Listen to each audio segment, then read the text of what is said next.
Bismillahirrahmanirrahim. Assalamualaikum warahmatullahi wabarakatuh.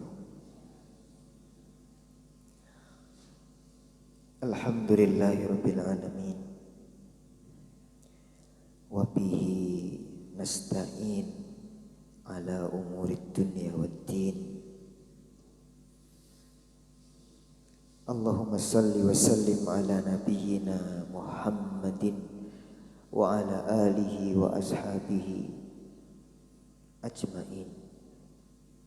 Allahumma inna nas'aluka al-abada fil amr wal azimata ala rushd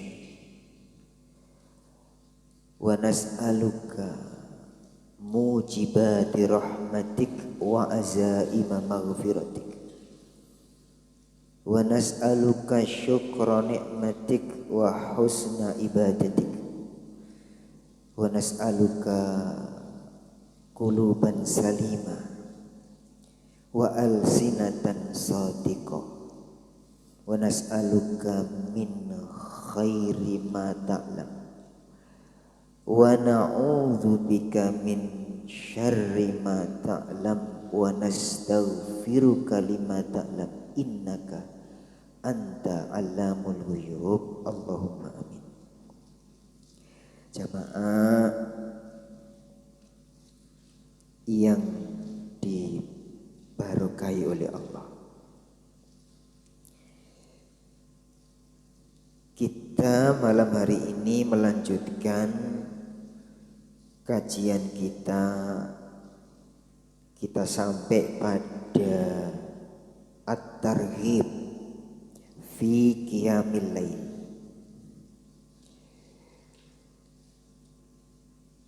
Tentang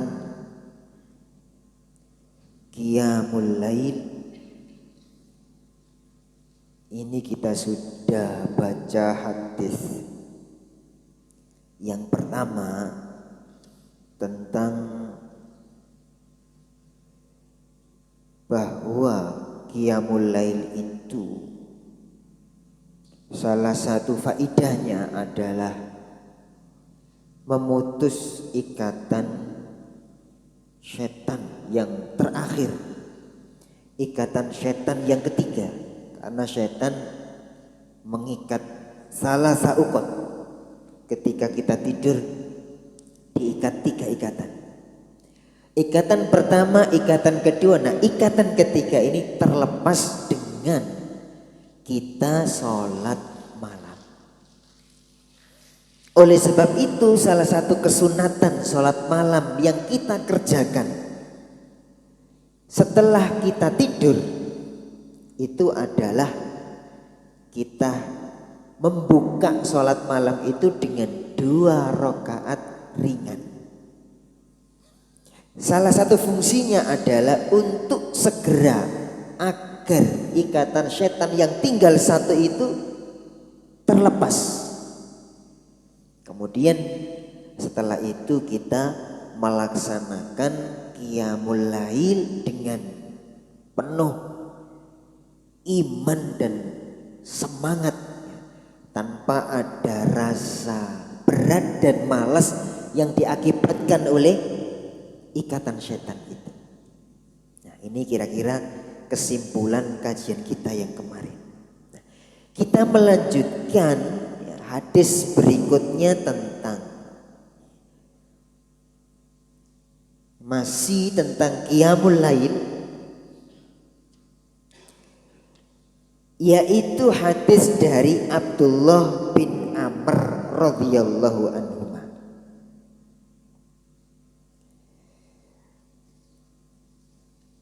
Rasulullah sallallahu alaihi wasallam bersabda,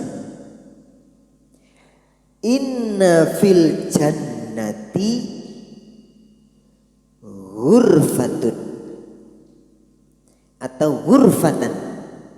Inna fil jannati ghurfatan yura dhahiruha min batiniha wa batinuha min dhahiriha." Sesungguhnya di dalam surga itu ada ghurfah. Karena ghurfah di surga itu banyak jumlahnya. Jadi disebut dengan huruf. Di Quran banyak, di hadis juga banyak. Di surga itu ada huruf. Kalau bahasa sederhananya itu kamar. Ghurfah itu kamar. Di surga itu ada kamar. Tentunya kamarnya tidak seperti kamar di dunia. Kamar itu ada di dalam rumah. Tapi kalau kamar di surga yang disebut dengan ghurfah, atau kalau banyak jamaknya itu disebut dengan huruf, itu ada. Rasulullah SAW mengibaratkan kalau penduduk surga ada di surga, huruf itu ada di atas. Ada di atas. Inna ahlal jannati la yatara'auna ahlal huruf min fawqihim. Ahli surga itu melihat ahli huruf itu ada di atas mereka. Jadi huruf itu ada di atas surga. Ahli surga ketika melihat ahli huruf yang mempunyai hurfa yang dijanjikan oleh Allah itu, ahli surga itu melihatnya ke atas. Melihat ke atasnya bagaimana itu? Kama tarawnal kawakib ad-durri al-ghabir fil ufuq. Ahli surga ketika melihat kamar-kamar di surga atau huruf di surga, itu bukan rumah terus di dalamnya dan ruangan-ruangan begitu, bukan. Ahli surga melihat kamar di surga, huruf itu ada di atas mereka seperti kita saat ini di dunia melihat bintang-bintang di langit.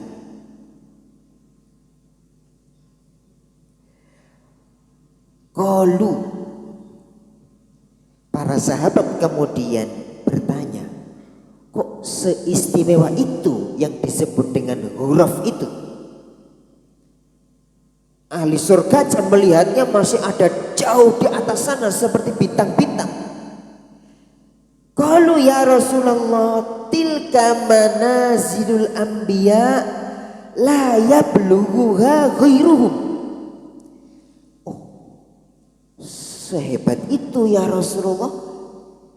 Inikah kedudukan para nabi yang tidak bisa dicapai oleh ahli surga, orang-orang beriman yang mereka itu bukan nabi. Jadi huruf itu karena begitu istimewanya sampai para sahabat itu mengira bahwasanya yang punya huruf-huruf yang di atas surga seperti kita memandang bintang-bintang di langit itu adalah kedudukan para nabi yang tidak bisa dicapai oleh orang biasa dengan ibadah apapun. Kemudian Nabi menjelaskan, qala bala, tidak demikian. Walladzi nafsi biyadih rijalun amanu billahi wa saddaqul mursalin. Demi zat yang jiwaku ada di tangannya, itu kedudukan bukan para nabi, tapi kedudukan semua orang yang beriman kepada Allah dan membenarkan rasul-rasulnya.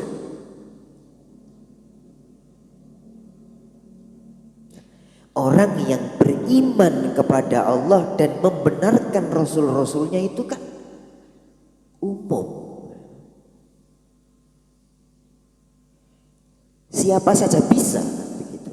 Nah, terus salah satu terjemahnya amanu billahi wa saddaqul mursalin, itu adalah tema kita ini. Orang yang istiqomah sholat malam, itu salah satu janji Allah Subhanahu wa ta'ala adalah mereka ini akan diberikan huruf-huruf itu, diberikan kamar-kamar yang ada di atas ahli surga biasa. sesuai dengan kadar amalnya masing-masing. Karena setiap orang beriman tidak sama bagaimana mereka beramal, termasuk bagaimana mereka beramal qiyamul lail, sholat malam itu tidak sama. Ada yang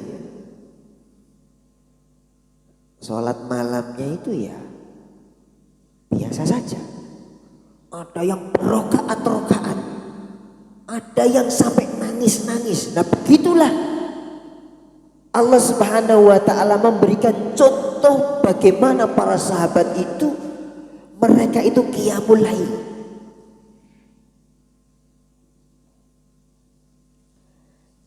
Salah satu yang disebut dalam sejarah yang dikatakan oleh Ummul Mukminin Aisyah radhiyallahu anha bahwasanya orang Ansor itu ada 3 yang memiliki keutamaan tidak bisa disaingi, tidak bisa dibelancang oleh orang-orang Ansor yang lain. 3 orang. Satu Sa'ad bin Mu'ad, yang kedua Usaid bin Khudair, yang kedua Abbad bin Bishr.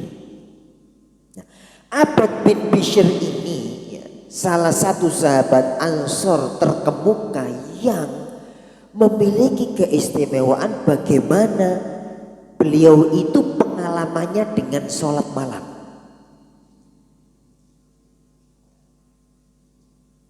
Dalam satu peperangan perang Dzatur Riqah itu Rasulullah bersama para sahabat istirahat di lembah. Kemudian malam datang, Nabi menugaskan 2 orang untuk berjaga. Satu dari Ansor, satu dari Muhajirin. 2 orang berjaga. Yang dari Muhajirin namanya Ammar bin Yasir. Yang dari Ansor namanya Abbad bin Bishr. 2 orang ini berjaga, yang lain istirahat, tidur. Ketika 2 orang ini berjaga, yang giliran berjaga pertama adalah Ammar bin Yasir. Abbad bin Bishr istirahat dulu ya, digilir saja jaganya ini ya. Nanti malamnya dibagi 2. Bagian pertama Ammar bin Yasir yang jaga, kalau ada apa-apa segera membangunkan ya, para sahabat. Nah, kalau aman ya biarkan mereka istirahat. Ammar bin Yasir jaga, Abbad bin Bishr ini saya jaganya masih nanti. Ya, karena Abbad bin Bishr ini salah satu sahabat ahli ibadah, khususnya sholat malam. Abbad bin Bishr, wah ini daripada saya nggak jaga, giliran saya masih nanti, saya manfaatkan untuk sholat malam. Abbad bin Bishr sholat, Ammar bin Yasir berjaga. Laqad darullah, Allah takdirkan Ammar bin Yasir ini ketiduran, padahal dia tugasnya jaga. Nabi perintahkan 2 orang agar saling ya, ketika satunya ketiduran itu bisa diingatkan oleh kawannya, saling mengingatkan begitu. Tapi 2 orang ini kemudian bersepakat, ya Nabi perintahkan kita jaga, kan yang penting kan jaga tuh ya. Daripada nanti kita sama-sama jaga begini, kita bagi 2. Engkau yang jaga pertama, saya tak ya, istirahat, nanti gilirannya gantian. Ternyata ketika Ammar bin Yasir ini berjaga, saking capeknya karena pulang perang ini, pulang dari peperangan, tentu ini sangat melelahkan. Oh kita habis perjalanan luar kota gitu aja dah. Pulang umroh gitu dah. 2 hari nggak bisa kemana-mana. Apalagi nih pulang perang. Di perjalanan ini ngantuk. Ammar bin Yasir itu ngantuk. Abbad bin Bishr ini nggak ngantuk karena posisinya dia sholat. Yang Ammar bin Yasir karena posisi jaga gini ngantuk. Abbad bin Bishr karena posisinya sholat ya nggak ngantuk. Tiba-tiba ketika Ammar bin Yasir ketiduran, Abbad bin Bishr ini berdiri sholat, ada musuh datang. Ketika ada musuh datang dilihat semuanya itu pada tidur, kecuali satu orang itu jaga itu, yang sholat ini dikira lagi jaga. Wah ini harus disingkirkan, dipanah, melesat panah pertama itu Abbad bin Bishr ini ketika kena panah, soalnya dia sholat ini, jadi dia diam saja, lanjut sholatnya. Dia lanjutkan sholat, padahal kena panah dicabut panahnya tuh, dicabut, terus kemudian dilemparkan, dia lanjutkan sholatnya.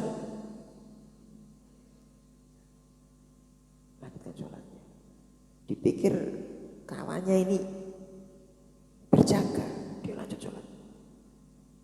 Nah, ini ceritanya Abbad bin Bishr sendiri. Beliau menceritakan waktu itu dalam sholat saya baca surat Al-Kahfi. Pengennya itu dihabiskan, tinggal rakaat terakhir ini mau dihabiskan surat Al-Kahfi itu. Beliau itu nggak enak kalau mutus surat Al-Kahfi belum tuntas terus rukuk, itu nggak enak. Mau diselesaikan. Ada panah kedua, kena lagi. Mungkin musuhnya mikir, wah ini kok belum tumbang ini. Panah lagi kedua, tes kena dalam keadaan sholat, dicabut, kemudian dilempar, dia lanjutkan sholatnya. Karena belum tumbang, dipanah lagi, panah yang ketiga, dicabut. Nah ini sudah tandanya ini ya, saya sudah kena panah sampai 3 ini, terus kawanku Ammar bin Yasir ini gak memberikan peringatan sama yang lain ini sudah dimungkinkan ketiduran. Makanya kemudian Abbad bin Bishr ingat ya, tugas dari Rasulullah itu disuruh jaga, bukan sholat gini, disuruh jaga. Tapi kan Abbad bin Bishr ini memanfaatkan waktu saja, yang jaga kawannya kok. Ini memperkirakan Ammar bin Yasir jangan-jangan ketiduran, maka terpaksa diputus. Suratnya diputus, segera diselesaikan. Salam, kemudian betul ternyata kawannya ketiduran. Dibangunkan, kok ketiduran kamu? Wah, yang ketiduran terus langsung sadar, waduh, ya saya kok ketiduran. Melihat kawannya penuh dengan darah begitu tuh, kaget. Wah, saya kena panas sampai 3 kali. Kenapa kamu kena panas? Waktu panah pertama kamu gak segera, saya dalam keadaan sholat, kenapa gak segera kamu selesaikan sholatnya? Karena saya gak ingin memutus bacaan surat Al-Kahfi yang sedang saya baca. Saya gak tahu kalau kau ketiduran. Masya Allah. Jadi terus Abbad bin Bishr itu mengaku setelah salam itu terus terasa sakitnya, itu baru terasa. Jadi selama sholat tadi itu kena panah itu gak kerasa. Saking beliau menikmati bermunajat kepada Allah, sholat baca surat Al-Kahfi, saking lezatnya, saking nikmatnya itu dipanah itu, ya tahu dia dipanah tapi nggak terasa sakit. Baru setelah salam baru terasa sakitnya. Nah ini pengalamannya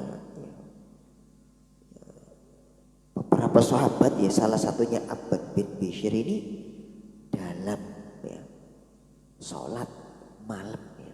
Sholat malam yang dijanjikan oleh Allah Subhanahu wa Ta'ala akan mendapatkan ghuraf, mendapatkan kamar-kamar di surga yang disifati oleh Rasulullah SAW. Dhahiruha yura dhahiruha min batiniha. Kamar di surga ini dijelaskan oleh Nabi, yura dhahiruha, nampak luarnya, min batiniha, dari dalamnya. Wa yura batinuha min dhahiriha, dan nampak dalamnya dari sisi luarnya. Ini kebayangnya kayak gimana, wallahu a'lam. Yang jelas ini begitu istimewa sampai kemudian yang meriwayatkan hadis ini Abu Malik Al-Asy'ari bertanya, liman hiya ya Rasulullah, itu kamar istimewa itu disiapkan Allah untuk siapa wahai Rasulullah?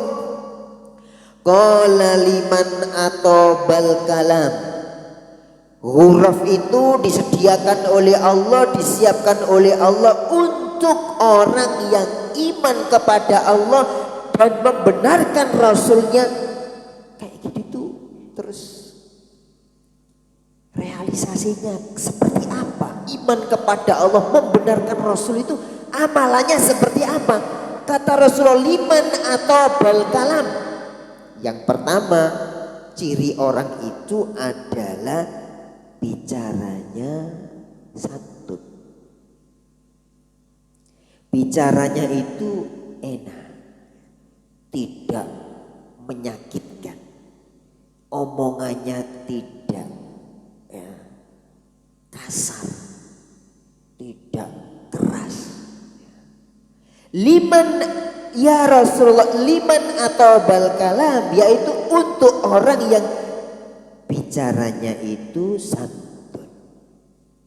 Insya Allah kalau kita pengen marah, loh, ingat ini huruf ya, bicara santun. Wa'at amat to'am, dan untuk orang selain bicaranya santun, dia suka berbagi makan. Berbagi makan. Nanti ada pengalaman perawi hadisnya itu bagaimana mengamalkan ya, yang disebut oleh Rasulullah ini. Bicaranya santun. Yang kedua, suka berbagi makanan. Wabatako iman wan nasuniyam. Yang ketiga, orang itu malamnya enggak untuk tidur semua. Mulai dari awal dia tidur enggak sampai subuh. Ada sebagian malam yang memang direncanakan atau disiapkan supaya dia bisa mengerjakan sholat malam. Jadi tiga itu, bicaranya santun, punya makanan, suka berbagi, kemudian malamnya bukan untuk tidur semua.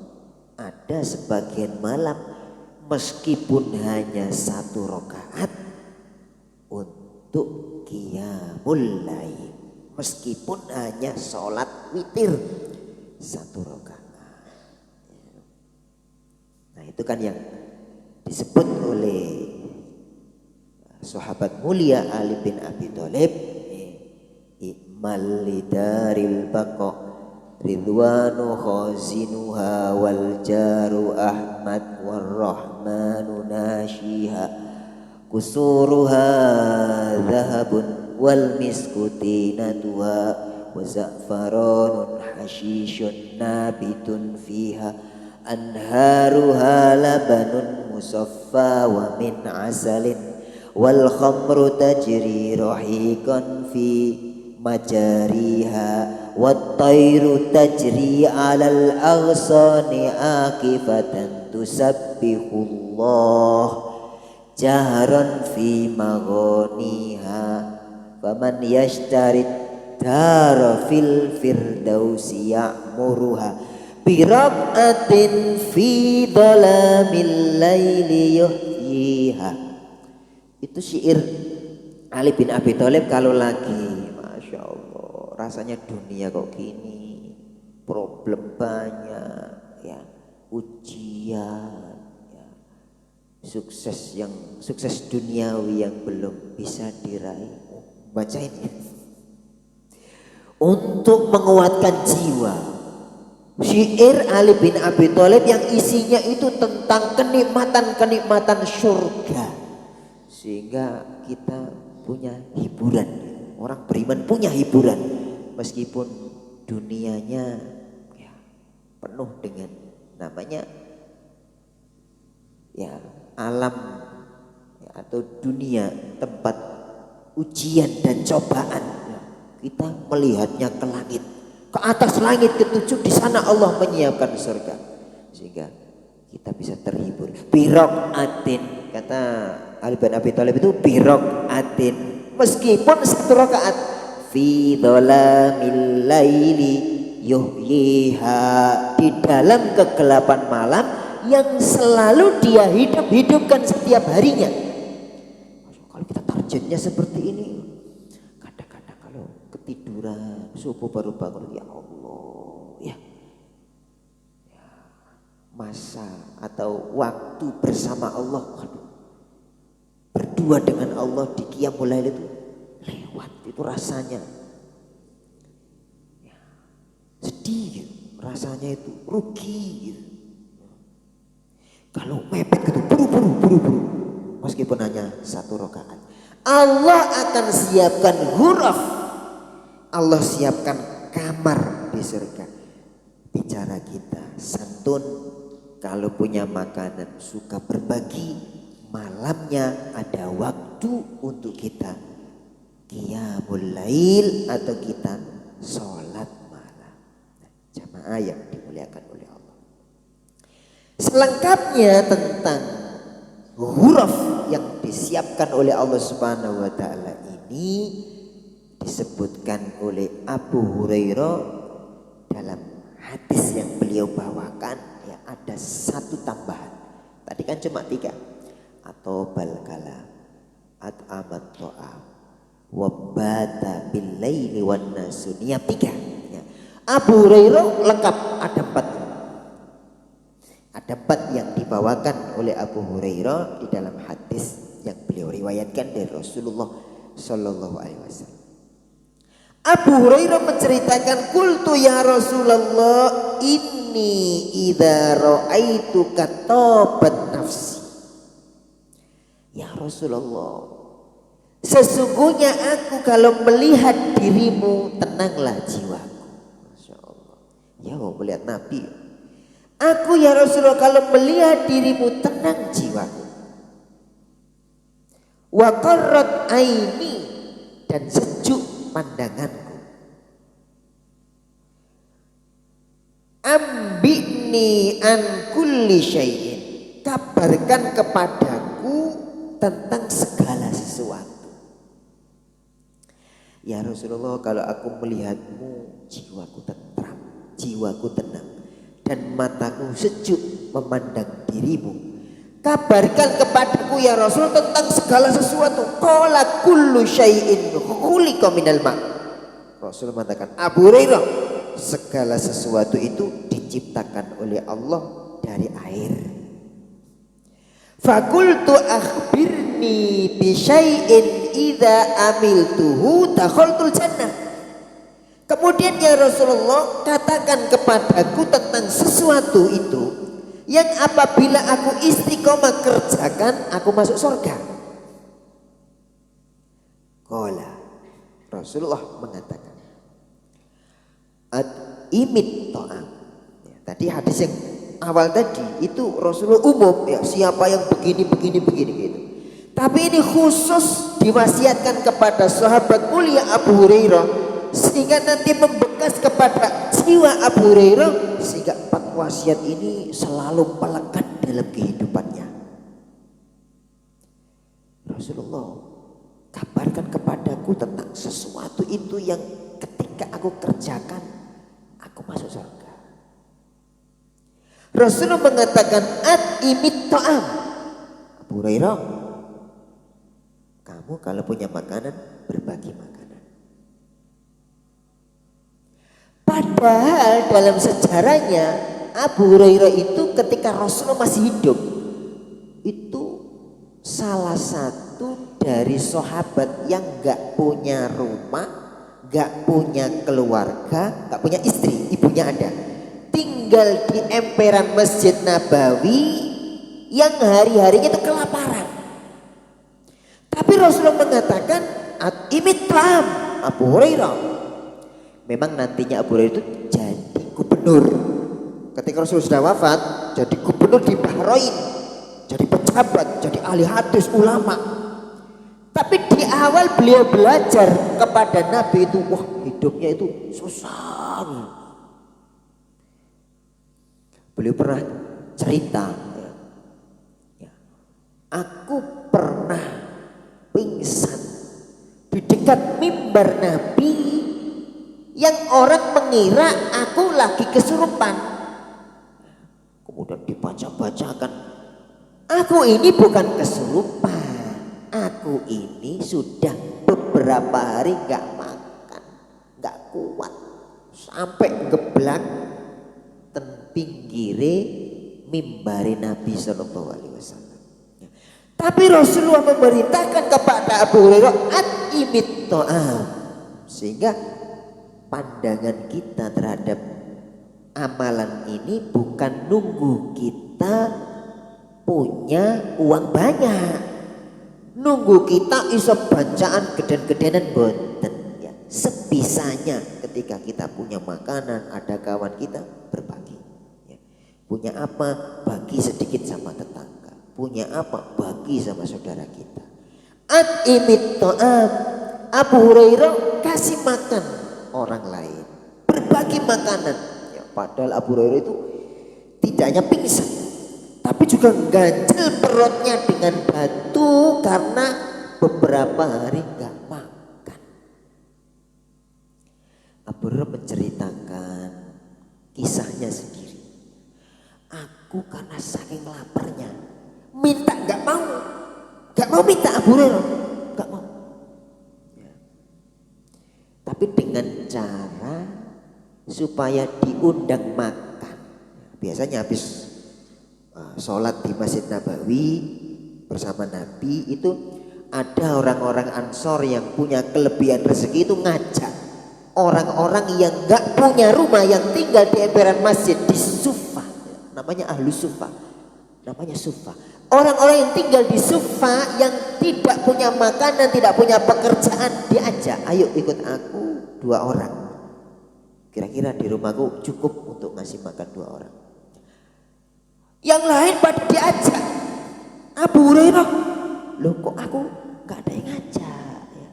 Jadi di Sufa itu ada 10-an orang, ada sekitar di hadis cerita Abu Hurairah ini ada sekitar 70 waktu itu ya. Bisa sampai 100 ya, kurang lebih segitu tuh.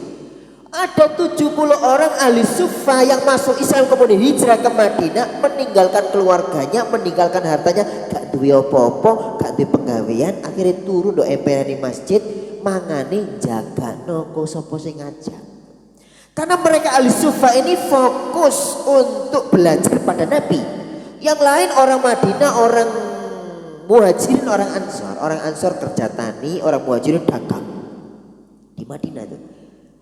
Mereka sibuk dengan pekerjaan mereka. Nah ahli Sufa itu ini awal mula ada pondok pesantren ya dari sini.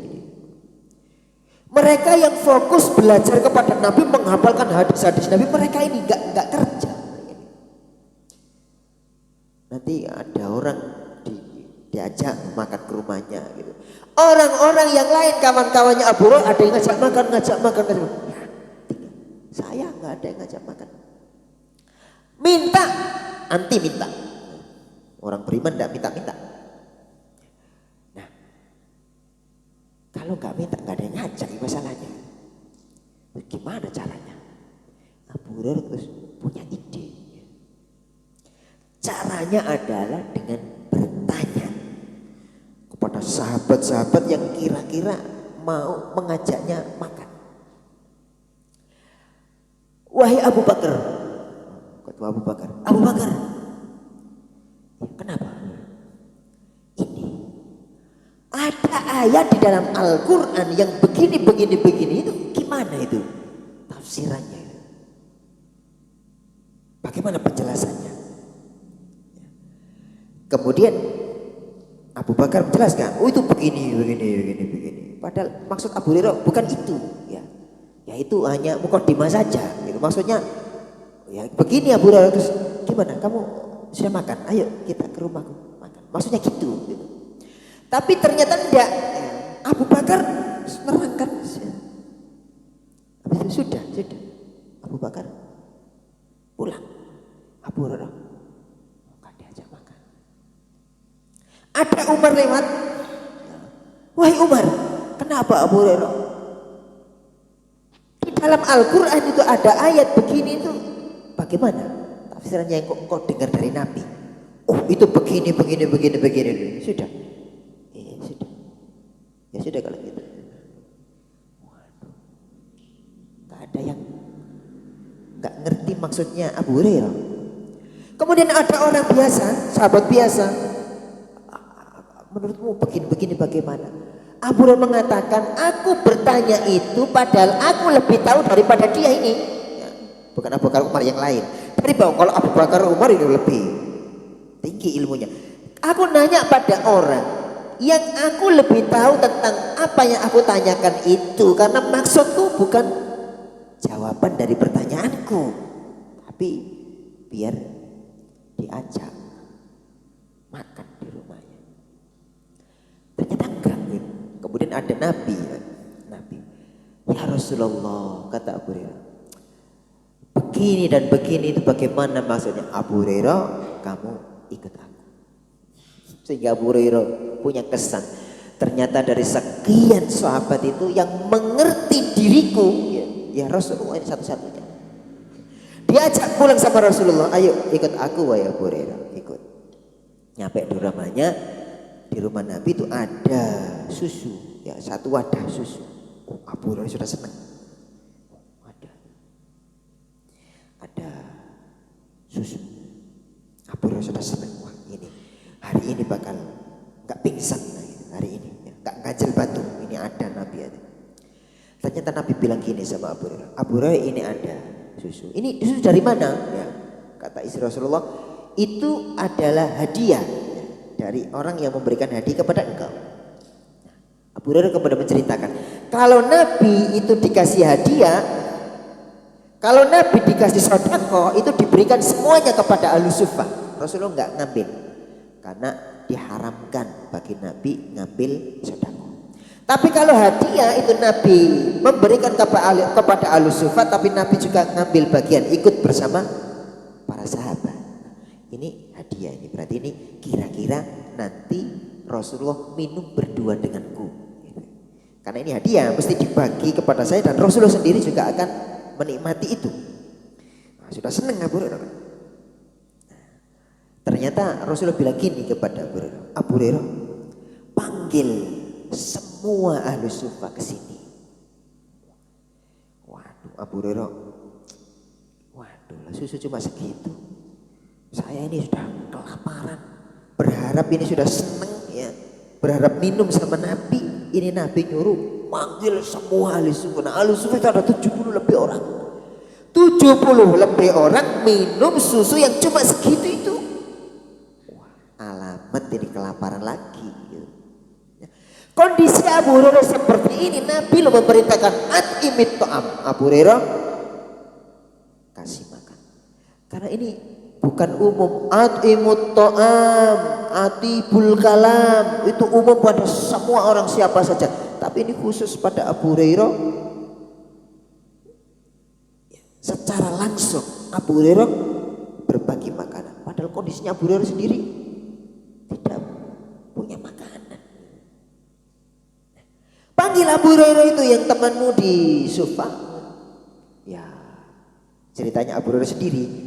Saya wajib taat, tapi perut saya ini berharap itu. Tapi ini karena perintah Nabi, mau nggak mau aku harus laksanakan. Dipanggil, datang semuanya. Datang, wah ini bagaimana minuman cuma segitu dibagi orang sekian banyak ini. Kemudian Rasulullah mengambil wadah susu itu diberikan kepada Abu Hurairah. Wah ini giliran pertama, gak popo, wong akeh tapi aku disik. Ternyata diberikan kepada Abu Hurairah bukan untuk minumlah Abu Hurairah, bukan.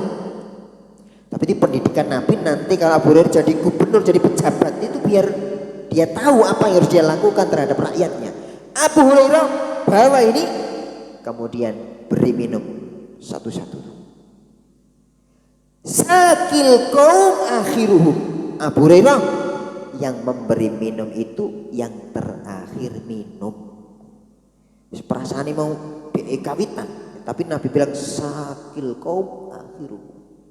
Nah, itulah prinsip kepemimpinan. Pemimpin itu rakyatnya kenyang dulu, baru dia yang terakhir. Rakyatnya dapat jatah dulu, baru pemimpinnya yang terakhir. Sakil kaum akhiruhum, yang ngasih minum nanti terakhir minum. Sayyidul kaum khadimuhum, dan pemimpin suatu kaum itu adalah pembantunya. Melayani, bukan dilayani. Akhirnya ya, ini perintah Nabi, akhirnya minum satu. Masya Allah, karena ini mukjizat. Diminum sampai selesai 70 lebih orang itu. Dilihat oleh Abu Hurairah tidak berkurang sedikit pun susunya itu, gak berkurang. Sudah minum semua Abu Hurairah ya. Ketika Abu Hurairah nengok susunya gini masih penuh, terus melihat Nabi itu senyum. Abu Hurairah senang, Nabi senyum sama aku.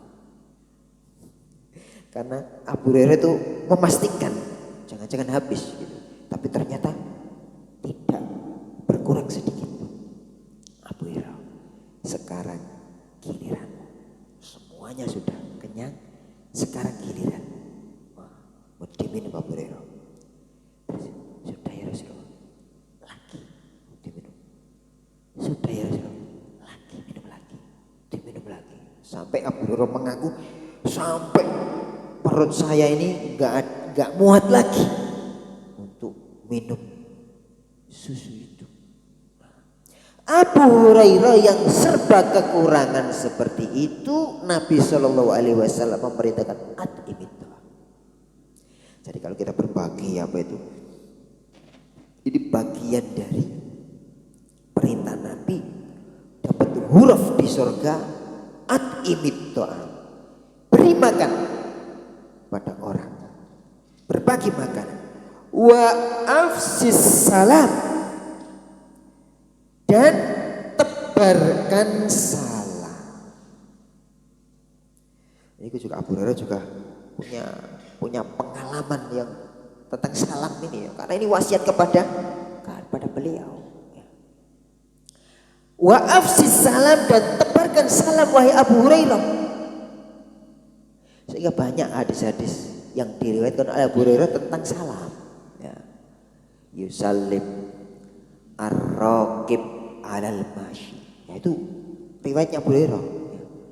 Salam itu baiknya disampaikan oleh orang yang berkendara kepada orang yang berjalan. Yang paling baik yang pertama kali salam, tapi adabnya itu ketika ada dua, yang satu jalan, yang satu berkendara, yang memberi salam itu yang berkendara. Yusallim ar-raqib alal mashi, yang berkendara memberikan salam pada yang berjalan. Kita berkendara, ada yang jalan, assalamualaikum, yang salam yang berkendara. Kemudian wa yusallim